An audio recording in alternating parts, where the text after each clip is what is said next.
All set na sa Kongreso ang higit 20 bills na pinapamadali ni PBBM. Kasama rito ang panukalang magbubuo ng Independent People's Commission na mag-iimbestiga sa lahat ng infrastructure projects ng gobyerno. Narito ang report ni Ivy Reyes.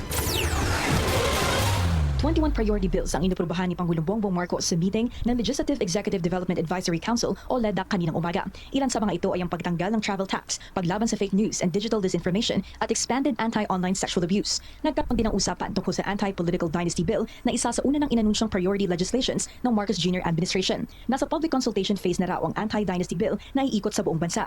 Mula sa parte ng Senado, nagsimula na raw ang consultation sa Pasig City. Ipinahayag din ng Pangulo ang kahalagahan ng pagpapagaan sa gastusin ng mga turista at ng mga nagbabiyahe. Priority bill ng Pangulo ang travel tax abolition upang matulungan maiangat ang turismo ng bansa. Dahil ang travel tax ay ginagastos para pondohan ng educational assistance ng CHED, ang promotion ng National Commission on Culture and the Arts at tourism infrastructure projects worth 50% of total travel tax revenues magagaling na sa national budget ang mawawa ng pondo kapag tuluyan ng tinanggal ang travel tax. Hindi pa idinetalya ng Malacanang ang nilalaman ng travel tax abolition bill pero ang rason lang daw ng Pangulo sa pag-aaproba nito ay para pagaanin ang tourism sector na sa ngayon nahuhuli sa Asian neighbors bilang top-ranking tourist destination. Siniguro naman ang palasyo na magiging maingat ang pagpas ng fake news bill para walang masagasa ang karapatan para magsalita.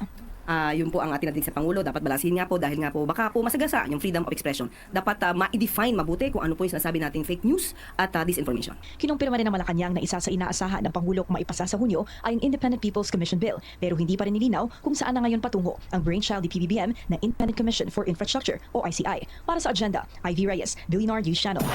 So yun no mga kashiwawer, grabe talaga si Pangulong Bongbong Marcos. Napakahusay magtrabaho.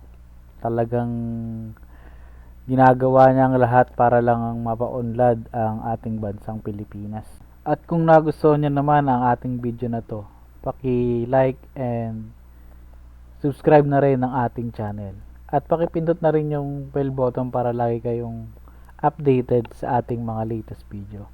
Yun lang, maraming salamat. Magandang araw mga kashiwawer.